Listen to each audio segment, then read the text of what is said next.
জাকসু নির্বাচনে এক কমিশনারের পদত্যাগ।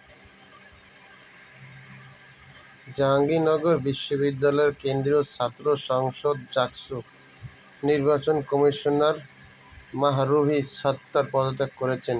নানান অভিযোগ তুলে শুক্রবার 12 সেপ্টেম্বর রাত 8:30টার দিকে সাংবাদিকদের সামনে তিনি নির্বাচনী দায়িত্ব থেকে পদত্যাগ ঘোষণা করেন। মাহরুহি সাত্তার বলেন, আমি হুট করে কোনো সিদ্ধান্ত নিই না। আমি কখনো রাষ্ট্রের সর্বোচ্চ ব্যক্তি থেকে শুরু করে গোয়েন্দা সংস্থার হুমকির কাছে মাথা নত করিনি। আমি দলীয় লোক ও কোনো ব্যক্তিকে বিপদে ফেলতে সিদ্ধান্ত নিই না। তিনি বলেন, আমাকে বিভিন্নভাবে অনেকে প্রশংসা করলেও আমি কখনো সিদ্ধান্ত বা মতামত দিয়েছি তা বিভিন্ন কারণে পরিবর্তন করা হয়েছে। জাকসু হয়েছে, শিক্ষার্থীরা ফলাফল চাচ্ছে, কিন্তু দুঃখের সঙ্গে জানাচ্ছি এই সমগ্র প্রক্রিয়া যেভাবে বিতর্কিত করা হয়েছে সেগুলো দূর করার জন্য যা বলা হয়েছে কোনোটাই করা হয়নি। মাহরুহি সাত্তার বলেন, বিকালে প্রধান নির্বাচন কমিশনার সভা ডেকেছেন।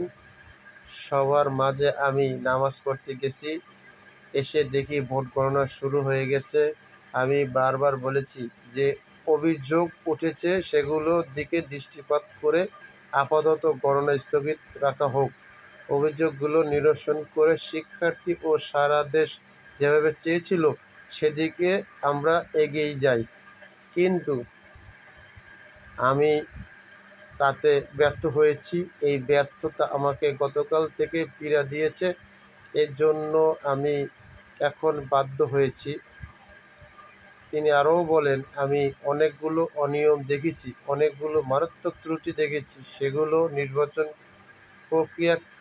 প্রক্রিয়াটাকে প্রশ্নবিদ্ধ করেছে। এ বিষয়ে নির্বাচন কমিশনার সবাই একমত হলেও সেগুলো বাস্তবায়নে অপারগতা দেখিয়েছে। আসরের নামাজের পরে আসার পর ফল গণনা শুরু হয়ে যাওয়া দেখে আমি দ্বিমত প্রধান নির্বাচন কমিশনারকে লিখিত জানিয়েছি। এই অবস্থায় আমার পক্ষে নির্বাচন কমিশনের দায়িত্ব চালিয়ে নেওয়া সম্ভব না, যে কারণে আমি নির্বাচন কমিশনারের দায়িত্ব থেকে পদত্যাগ ঘোষণা করছি।